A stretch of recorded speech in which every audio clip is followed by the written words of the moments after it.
सर्वलोकत्रयाय च धर्मस्य सर्वधर्मस्वरूपिणे भगवताविष्टाय रामकृष्णाय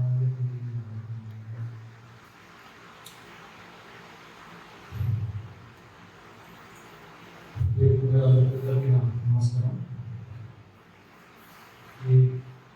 ఈరోజు సభలో ఈ సభ కూడా చాలా విశేషమైన సభ.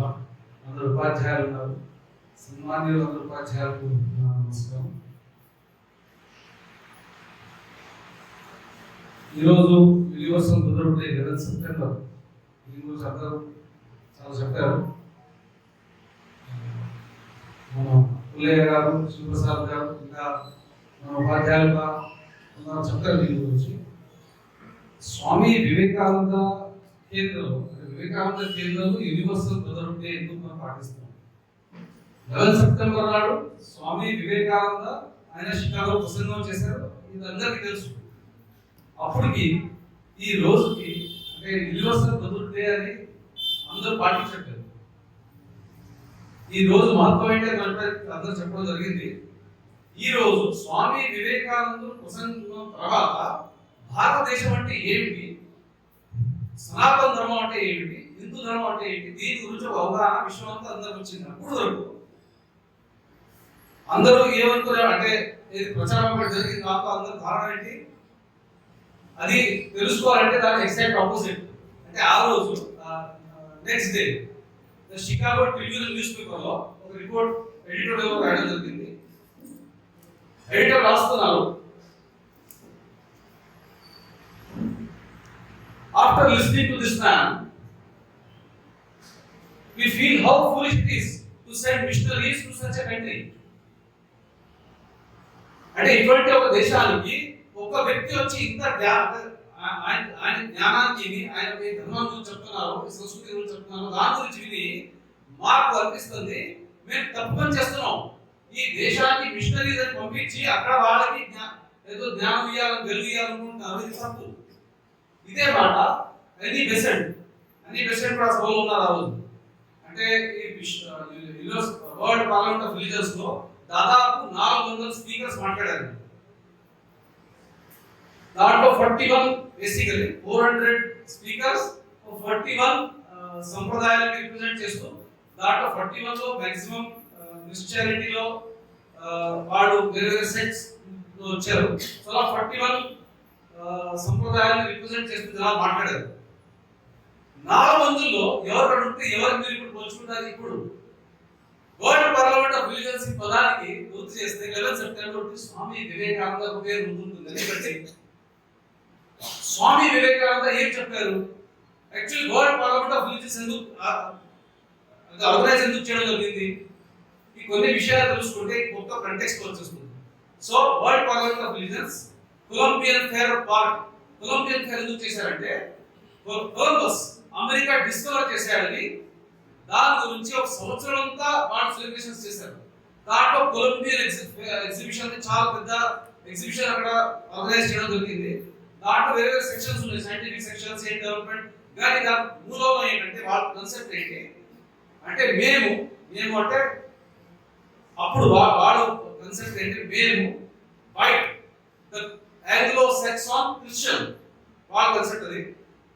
So the white Christian, when they reached the shores of America, how the development changed, how the world changed, and how development was brought to the world. So, వీళ్ళందరూ అంధకారంలో ఉండాలి, మేము వచ్చి మొత్తం వెలిగిలా తెచ్చాం, ఇది హైలైట్ చేయాలని మొత్తం కొలంబియా ఎగ్జిబిషన్ బేసిక్ కాన్సెప్ట్. అంటే ఆ డాక్యుమెంట్ లో రాస్తుంది, మీరు మనం వెబ్సైట్ లో సెర్చ్ చేస్తే దొరుకుతుంది. దాని పార్ట్ ఒక చిన్న పార్ట్ అది ఇది world parliament of religions organise చేయడం జరిగింది. ఇప్పుడు వరల్డ్ పార్లమెంట్ ఆఫ్ రిలీజియన్స్ ఎందుకు ఆర్గనైజ్ చేశారు? దాంట్లో బేసిక్ కాన్సెప్ట్ ఇదే. ఎక్కడెక్కడ క్రిస్టియానిటీ వెళ్ళింది, క్రిస్టియన్స్ గా మేము వెళ్ళాము, అక్కడ ప్రోగ్రెస్ వచ్చింది. అందువల్ల మీరందరికీ అంటే అన్ని మతాలకి తెలిసేవి, అన్ని మతాల నుంచి వింటాలని, మీరందరూ కూడా డెవలప్మెంట్ కావాలి, ప్రోగ్రెస్ కావాలంటే మా దారికి రండి. మేము పూజించిన ఈశ్వరుడికి, పరమేశ్వరుడికి మీరు ఆ మార్గంలో వస్తేనే మీ డెవలప్మెంట్ అవుతుంది. ఇది బేసిక్ వాళ్ళ హైలైట్ కాన్సెప్ట్. కానీ స్వామి వివేకానంద ప్రసంగించిన తర్వాత డాక్టర్ ఎలివేషన్ అంటారు, when I met more like a warrior. The name which they had given, the English press, the American press చెప్పారు స్వామి వివేకానంద అంటే యోధుడు, he is a warrior monk, అది ఆ పేరు ఆయన ఇచ్చారు. He is a warrior monk. Any president అంటారు he is more of a warrior than a monk. And the warrior in him is inspired by the intense love for his motherland. ఈ దేశాల గురించే ప్రేమ అది స్వామి వివేకానంద యుద్ధుడులో పరిణితం చేసింది. Swami Vivekananda was a warrior because of his love for his country. ఆయన ఎందుకు అమెరికాకి వెళ్ళారు? So intense love for the motherland Swami వివేకానందతో మేము చూస్తున్నాం. అనివర్సరీ ఇంకో ప్రసంగం చెప్తారు. ఆ రోజు సభ అయ్యాక 11 సెప్టెంబర్ ఇప్పుడే చెప్పడం జరిగింది. స్వామి వివేకానంద అందరూ చెప్తారు ఇది మాట. స్వామి వివేకానంద ఇద్దరు భక్తులు వచ్చారు. వాళ్ళందరూ లేడీస్ అండ్ జెంటిల్మెన్ అని అందరికి సంబోధన చేయడం జరిగింది. స్వామి వివేకానంద మొదటి భక్త ఎవరు? Sisters and brothers of America అన్నారు. కానీ world parliament of religions record చెప్తుంది స్వామి వివేకానంద ముందు 4 ఇంకా భక్తులు సేమ్ ఇదే బ్రదర్స్ అండ్ సిస్టర్స్ అని సంబోధన చేశారు. కానీ ఎవరు నిలబడి తప్పడు కొట్టలేదు. ఎందుకు? Swami Vivekananda was the 5th speaker to say sisters and brothers of America. But అంటే ఆ రోజు ప్రసంగం అయ్యాక సభ అయ్యాక లాస్ట్ టైం అందరూ బయటస్తున్నారు. ఒక రిపోర్టర్ ఒక అక్కడ కూర్చున్న ఒక వ్యక్తి అడిగారు, madam what happened? Why do you stand up and give a standing ovation to Swami Vivekananda? దానికి కారణం ఏంటి? అప్పుడు ఆ వ్యక్తి చెప్తున్నారు, ఒక లేడీ మహిళ అంటారు, I don't know what happened, something came and stuck us. అంటే ఒక సముద్రంలో వచ్చినట్టే అలా wave it stuck us and we stood up. ఇంకా అక్కడ కూర్చున్నారు 700 మంది ఉన్నారు. Around 7,000 people. Who are the 7,000 people? They are not ordinary people. జనసాధారణ ఉన్నారు. ఏదో ఎమోషన్ లో వచ్చి భావవేగం చేశారు కాదు. The best of Europe writers, lecturers, professors, scientist వాళ్ళందరూ ఉన్నారు. So the dream of Europe is sitting. America, England, Europe వాళ్ళందరూ కూర్చుని వాళ్ళకు ఎమోషన్ వచ్చి మన అంటే ఒక క్లాప్స్ కొట్టారు కాదు. సో ఏమైందంటే స్వామి వివేకానంద సాధన ఇప్పుడు మనం ఇప్పుడు విన్నాము ఏమంటే స్వామి వివేకానంద చాలా ఇబ్బందులు పడారు అక్కడ చేరాక. ఆయన మే 31 ఇండియాకి బయలుదేరారు. జూలై 30 అంటే 2 నెలలు దాదాపు షిప్ లో ఉన్నారు. 30 జూలై అమెరికా షికాగో చేరుకున్నారు. అప్పుడు ఆయనకి తెలిసింది ఇక్కడ షికాగోలో world parliament of religions postpone చేయడం జరిగింది. సెప్టెంబర్ 2nd వీక్ లో అవుతుంది. సో ఈ ఆల్మోస్ట్ 40 days ఎక్కడ ఉండాలి. ఆయన దగ్గర డబ్బులు కూడా చాలా తక్కువ ఉంది. రెండోది ఏం తెలిసిందంటే పార్లమెంట్ ఆఫ్ రిలీజియన్స్ లో పార్టిసిపేట్ చేయాలంటే ఒక రికమెండేషన్ లెటర్ కావాలి. మీరు ఏ ధర్మాన్ని, ఏ సంప్రదాయాన్ని, ఏ మతాన్ని మీరు రిప్రజెంట్ చేస్తున్నారో ఆఫీషియల్ లెటర్ కావాలి. ఇందులో రికమెండేషన్ లెటర్ లేదు. ఎక్కడ ఉండాలి ఎవరి పోల్చుకోరు. మీరు అక్కడ వచ్చేసారు. ఇప్పుడు ఏం చేయాలి? సో ఆల్మోస్ట్ 1 month అయినా బోస్టన్ లో ఉన్నాం మాక్సిమం టైం. ఇంకా కొన్ని చోట్ల వెళ్ళారు. ఎనీవే సో దీంట్లో ఆయన ఎక్కడెక్కడ వెళ్ళారో జనాలు ఆయనకి చూసి ఏం చాలా విచిత్రంగా ఉన్నాడు, ఎవరు ఉపాసన చేస్తున్నారు, ఎవరు కొట్టే ప్రయత్నించారు. ఒక చోట బోస్టన్లోనే ఆయన ఒక యువకులు కొందరు ఎవరు విచిత్ర వేషభూషలో ఉన్నాడు, వీటి మనం కొడదాం. స్వామీజీ అంటారు రాస్తారు తర్వాత I would died that day, I would have not hidden somewhere. వాళ్ళందరూ గుంపుగా ఈ ఎవర్రా తిరుగుతున్నాడు ఇలా అంటే చంపేస్తా వచ్చారు. ఎక్కడో దాక్కునైనా స్వామి సేవ చేయవచ్చు. కానీ ఇంకొక సంఘటన జరిగింది దీంట్లో. స్వామి ఒక రోజు వెళ్తున్నారు.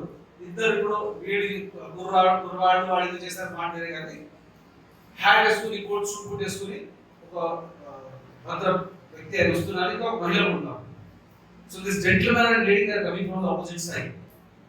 ఆ మహిళ అడుగుతారు స్వామి వివేకానంద చూసి, ఆయన వేషభూషణ చూసి, see how strange this man looks. ఇది అనగానే స్వామీజీ విన్నారు. ఏం వెళ్ళలేదు సరే మీరు ఏమంటే అనుకుంటే నాకేం. ఆ భద్ర వ్యక్తి ఉన్నారు ఇంకా దగ్గర. ఆయన అంటాడు, oh I think he has come from some uncivilized country.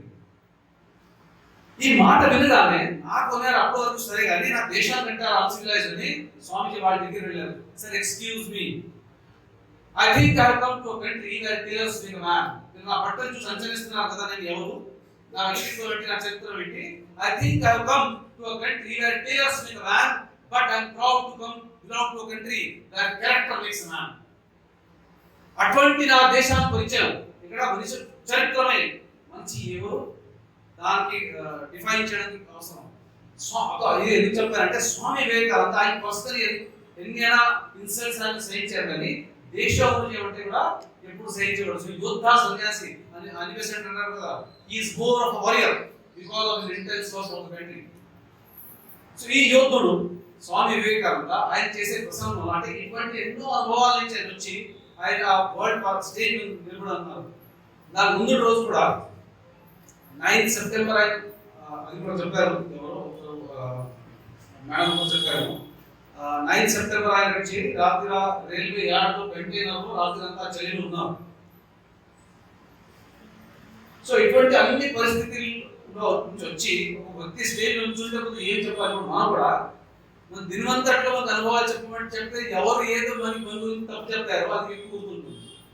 మంచి విషయాలు ఇమీడియట్గా చెప్పమంటే రాదు, ఇది సహజ స్వభావం. స్వామి వివేకానంద రెండు ఈ నెల్లాడ బట్టి ఇంత ఇబ్బందులు ఉన్నారు, ఆయన అక్కడి నుంచి సిస్టర్స్ అని బదులుతో ఆయన చెప్పలేదు నేను ఇక్కడ వచ్చి నాకు చాలా ఇబ్బంది అయిందని. ఎందుకు చెప్పారు ఆయన? ఎందుకంటే ఆయన అనుభూతి, ఆయన గురువు కూడా చెప్పారు. ఒక బేసిక్ ఎక్స్పీరియన్స్ అందరూ మన సనాతన ధర్మంలో చెప్తారు, ఆ పరమాత్మ చైతన్యమే అన్ని రూపాల్లో మన ముందు ఉన్నారు. చరాచర విశ్వంలో ఒక చైతన్య తత్వమే ఉంది, ఇదే ధర్మం. ఇదే ఈ అనుభూతితో స్వామి వివేకానంద కూడా అంటారు, నేను నిలబడాను సరస్వతి దేవికి దండం పెట్టి ఇప్పుడు ప్రసంగం మొదలు పెట్టాను ఆయన తెలియదు ఏం చెప్తున్నారు అంటే ఆ 3 నిమిషాలు దాదాపు 3 minutes 20 seconds స్వామి మాట్లాడారు. కూర్చున్న తర్వాత స్వామి అంటారు ఆయన శబ్దాల్లో, ఐ వాజ్ ఎగ్జాస్టెడ్. 3 నిమిషాల్లో వ్యక్తి ఎగ్జాస్ట్ అవుతారంటే ఎంత ఇంటెన్సిటీ, ఎంత ఎక్స్పీరియన్స్, ఎంత అనుభూతి దాకా ఉండొచ్చు. సో వీళ్ళు ఎవరు ఉన్నారు ముందుంటే నేను శబ్దాల గురించి చెప్పట్లేదు, అనుభవంతో చెప్తున్నాను. మీరు నా సోదరులు, నా సోదరులని ఈ అనుభవంతో స్వామి వివేకానంద పలికారు. ఆ అనుభవమే అందరు హృదయంలో స్పందించింది. అందువల్ల అందరు నిలబడి అక్కడ అంటే స్వామి వివేకానంద రెస్పాండ్ అయ్యారు.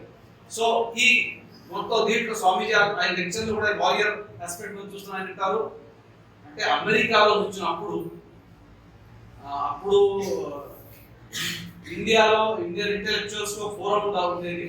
దానికి అప్పుడు ఇది స్టార్ట్ అయింది, ఇండియన్ నేషనల్ కాంగ్రెస్ అప్పుడు రీసెంట్లీ స్టార్ట్ అయింది. ఒక 120 years ఇంకా అవ్వలేదు. ఇండియన్ నేషనల్ కాంగ్రెస్ ఇండియాలో భారతదేశంలో అందరు ఇంటెలెక్చువల్స్ ఒక ఫోరం. ఆ ఇంటెలెక్చువల్స్ సంవత్సరానికి ఒకసారి వచ్చి కలిస్తే అది కాంగ్రెస్ అయ్యేది. ఆ కాంగ్రెస్ కమిటీ రెజల్యూషన్ పాస్ చేయడం జరిగింది.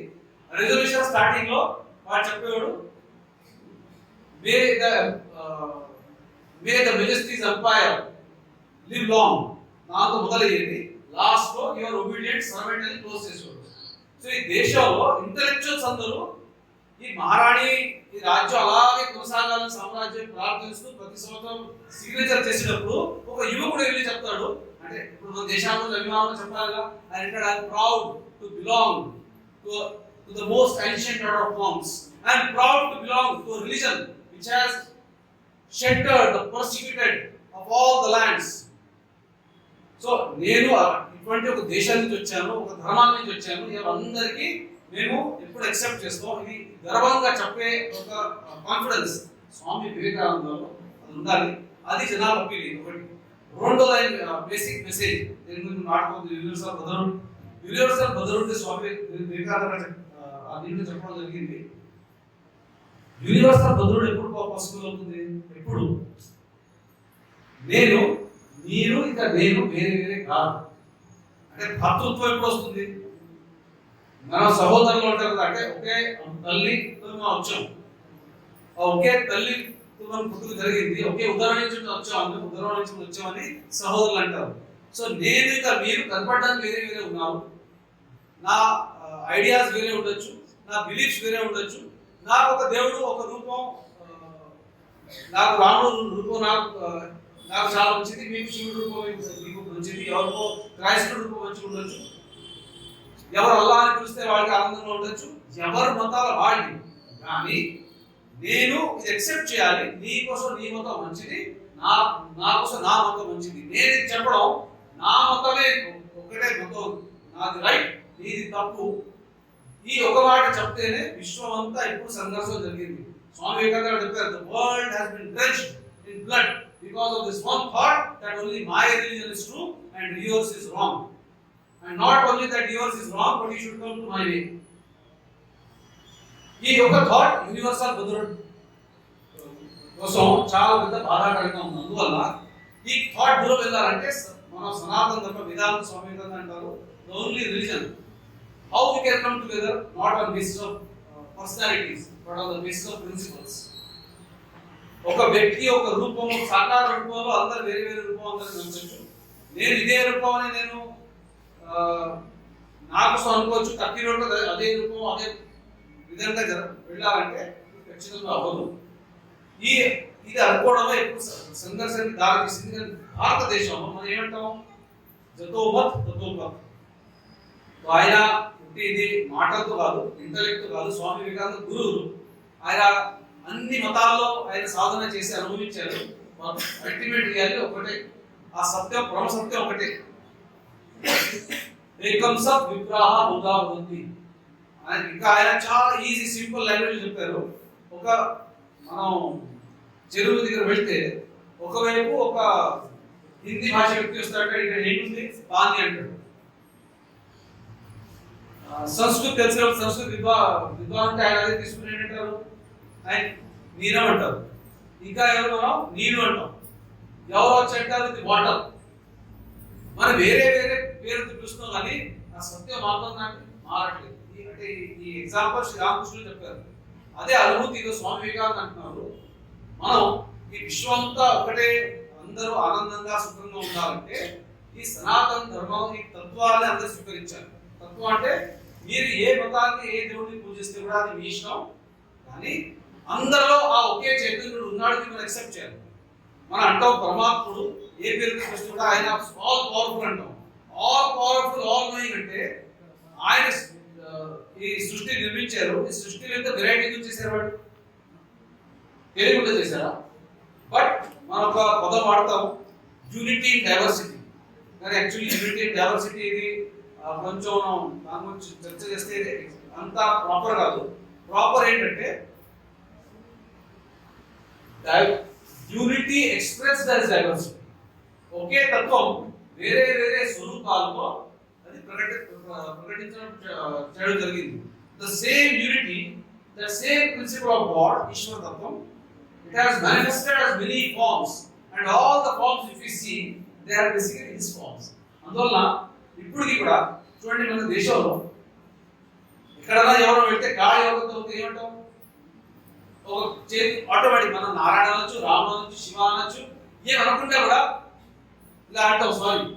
అంటే ఇతర మతస్థులు కూడా, అన్ని మతస్థులు ఉంటే హిందూ ధర్మంలోనే కాదు అందరు మతస్థులు భారతదేశంలో ఉంటున్నాడు ఒక సన్మానం, ఒక రెస్పెక్ట్ చూపిస్తారు. ఎందుకంటే ఇది మన ఎక్కడో రక్తంలో ఉంది. That there is a basic unity and it has manifested as different varieties, diversity. So accept the diversity because there is an underlying unity. ఇదే universal brotherhood basic concept Swami Vivekananda అమెరికాలో చెప్పడం జరిగింది. ఆ కాన్సెప్ట్ ఇప్పుడు మరొకసారి మనం స్పెషల్లీ ఇప్పుడు మనందరూ ఇక్కడ ఉపాధ్యాయులు ఉన్నారు. ఉపాధ్యాయులు ప్రతి ఒక్క విద్యార్థికి ప్రతి దృష్టి రావాలి. ఈ దృష్టి వస్తే ఇప్పుడు మనం చూస్తున్నాం దాన్ని వాలెన్స్ పెరుగుతుంది. ఇప్పుడు నేపాల్లో నిన్న జరిగింది, నేపాల్ ముందు బంగ్లాదేశ్ లో జరిగింది, బంగ్లాదేశ్ ముందు శ్రీలంకలో జరిగింది, దాని ముందు ఆఫ్ఘనిస్తాన్ లో జరిగింది. ఏమంటే యువకులకి ఒక ఎవరో థాట్ ఇస్తున్నాడు, ఇదంతా కరప్షన్ ఉంది, సరిగా లేదు, ఈ సిస్టమ్ తప్పు, సరే కరప్షన్ ఉంది, దానికి మీరు వ్యతిరేకంగా నిలబడతాను. అంతే ఆగకుండా దేని గురించి అంటారు, డెమోక్రసీ నిలబడాలా, డెమోక్రసీ పార్లమెంట్ పార్లమెంట్కే పూర్తి చేస్తున్నాం. ఎందుకంటే దీని వెనకాల ఎవరో ఉన్నారు. అన్ని దీంట్లో ఇప్పుడు ఏదో అర్థమైంది, ఇప్పుడు సోషల్ మీడియా దీంట్లో ఏదో ఒక ఎన్జిఓ స్టార్ట్ చేస్తుంది, ఆ ఎన్జిఓకి ఎవరో ఒకటి ఫండింగ్ చేస్తున్నారు. ఆ ఫండింగ్ చేసే వాళ్ళు కూడా అమెరికాలో ఇప్పుడు ఉన్నారు, కోట్లు వస్తుంది. నేపాల్లో కూడా ఇదే మొత్తం వచ్చేసింది. సో ఎందుకంటే బేసికలీ అక్కడ కూర్చున్నాడు ఎవరో అనుకుంటున్నాడు, మొత్తం నేను అనుకున్నట్టే విశ్వం అంతా నడవాలి. The whole world should move, should behave, should act as I think. What I think, only that is true, everything else is wrong. ఈ ఒకే కాన్సెప్ట్ ఎప్పుడు అంటే అంటే వైశ్విక స్థాయిలో కూడా ఇప్పుడు ప్రాబ్లమ్స్ క్రియేట్ అవుతాయి. మన ఇంట్లో కూడా మనం ఇదే ఫిలాసఫీ ఫాలో చేస్తే ప్రాబ్లం అవుతుంది. అందువల్ల యూనివర్సల్ బ్రదర్హుడ్ రోజు మీ అందరికీ మనవి ఏంటంటే మనం కూడా స్కూల్లో విద్యాలయాల్లో అందరికీ దృష్టి మనం ఎలా ఇవ్వగలుగుతాం పిల్లలకి ఒకే ఒక చైతన్యం వేరే వేరే స్వరూపాలు ఉన్నారు. దానికి చూసి మనం అందరితో మన ఆచరణ మన బిహేవియర్ మనం మార్చాలి మనం చేయాలి. ఈ బేసిక్ కన్సెప్ట్ అంటే అందరిలో చైతన్యం చూడడం ఇది మొదలవుతే మరి ఇప్పుడు గణేష్ విగ్రహాలు కూడా చేస్తున్నారు, ప్లాస్టర్ ప్యారిస్ చేసి ఎలా పడిస్తున్నారు, చైతన్యుడు చూడట్లేదు, దాంట్లో ఏదో ఆనందాలు ఉత్సవాలు చూసుకుంటున్నారు. సో ఆ చైతన్యం అందరిలో చూడడం ఇదే స్వామి వివేకానంద బేసిక్ మెసేజ్. స్వామి వివేకానంద కన్యాకుమారి వచ్చినప్పుడు ఒక బేసిక్ పాయింట్ చెప్పారు, each nation has a message to deliver, each nation has a destiny to fulfil and each nation has a mission to accomplish. Till that mission is accomplished, till that destiny is achieved, fulfilled, and till that message is delivered, that nation will keep on surviving. అంటే ఆయన ఏ context చెప్పారంటే ఆయన అక్కడ కన్యాకుమారి గురించి ఆలోచించారు. ఇది 2000 సంవత్సరాల దేశం మీద దాడి జరుగుతానే ఉంది. దేశం ఇప్పుడు ఎందుకు ఉంది? పెద్ద పెద్ద రాష్ట్రాలు రోమ్, గ్రీస్ అందరూ అంటే అన్ని డిస్ట్రాయ్ అయిపోయింది. కానీ భారతదేశం ఇప్పుడు ఎందుకు అంటే ఆయన అంటారు, India has a message for the world, and that message is this message, that there is this one principle has taken different forms. Ekoham Bausyam. ఇది ఎప్పుడు మనం ఈ బేసిక్ ప్రాక్టీస్ లో పిల్లలు కూడా వస్తుంది. అప్పుడు ఇంట్లో వైలెన్స్ తగ్గుతుంది, బయట వైలెన్స్ తగ్గుతుంది. ఇంకా యూనివర్సల్ బ్రదర్హుడ్ దాని నెక్స్ట్ స్టెప్ గా వస్తుంది. అందువల్ల మా లాస్ట్ రిక్వెస్ట్ ఏంటంటే శివప్రసాద్ గారు చెప్పారు, వివేకానంద కేంద్రంలో వేరే వేరే యాక్టివిటీస్ ఉన్నాయి. దాంట్లో స్పెషల్ యాక్టివిటీ అంటే స్టడీ సర్కిల్, స్వాధ్యాయం. వారానికి ఒక రోజు స్వామి వివేకానంద లిటరేచర్ చదవడం, దాని మీద చర్చ జరగడం. సో అది కూడా ఇప్పుడు మా ఇక్కడ వివేకానంద కేంద్రంలో చేయడం జరుగుతుంది. మీ అందరికీ మనవి అంటే మీరు ఎవరిలా అనుకుంటారు, మేము ఇప్పుడు స్వామి వివేకానంద ఫిలాసఫీ థాట్ చదవాలి. ఎందుకంటే మనకు teachers day doctor Sarvepalli Radhakrishnan గారు పుట్టినరోజు మనం అందరం చేస్తాం. డాక్టర్ సర్వపల్లి రాధాకృష్ణన్ గారు చెప్పారు, our entire generation was moulded by the thoughts of one person, and that is Swami Vivekananda. When we were in college, the only thought which we had was how to lay our hands on the literature of some book of Swami Vivekananda. And అప్పుడు అంతా literature printed form లో. So Swami Vivekananda literature ఎవరికైనా దొరికితే మన అందరు friends సర్కిల్లో immediate గా circulate అయ్యేది, మేము చదివేవాడు. So our entire generation was moulded by the thoughts of this one person called Swami Vivekananda. And Rabindranath Tagore కూడా అప్పుడు ఫ్రాన్స్ నోబెల్ లారెట్ లిటరేచర్ లో రోమారోలా వచ్చారు. రవీంద్రనాథ్ ఠాగూర్ బయట వెళ్ళారు, రోమారోలా అని కలిసి అడిగారు, sir I want to know about India, I want to know about your culture, what should I study, wear should I start from? వేదాలు చదవాలా, ఉపనిషత్తులు చదవాలా, భాగవత్ చదవాలా, ఎక్కడి నుంచి మొదలు పెట్టాలంటే రవీంద్రనాథ్ ఠాగూర్ చెప్తారు, if you want to know India study Vivekananda. భారతదేశానికి తెలుసుకోవాలనుకుంటే మనం స్వామి వివేకానంద ఖచ్చితంగా చదవాలి. అందువల్ల మాకు అందరికీ రిక్వెస్ట్ అంటే పిల్లలకి ఇన్స్పైర్ చేయండి స్వామి వివేకానంద లిటరేచర్ చదవడం. ప్లస్ మీరందరూ కూడా ఎవరేమో వారానికి ఒకరోజు ఒక గంట టైం ఇచ్చి వివేకానంద కేంద్రానికి రండి. స్వామి వివేకానంద లిటరేచర్ మీద అందరూ కలిసి స్టడీ సర్కిల్ వాట్ చక్రం లాగా జరుగుతుంది. ఎవరు దీనికి ఇంట్రెస్టెడ్ ఉంటే ఖచ్చితంగా ఈరోజు వెళ్ళే ముందు మీ పేరు ఒకసారి, శివప్రసాద్ గారు ఉన్నారు, మన ఇక్కడ అమరేష్ గారు ఉన్నారు, వీళ్ళకి ఎవరికైనా మీ పేరు ఇచ్చి మీ పేరు నెంబర్ చెప్తే కాంటాక్ట్ చేయడం జరుగుతుంది. మరి ఏ రోజు చేయాలి మీ అందరూ చెప్తారు. అందరికీ ధన్యవాదాలు, నమస్కారం.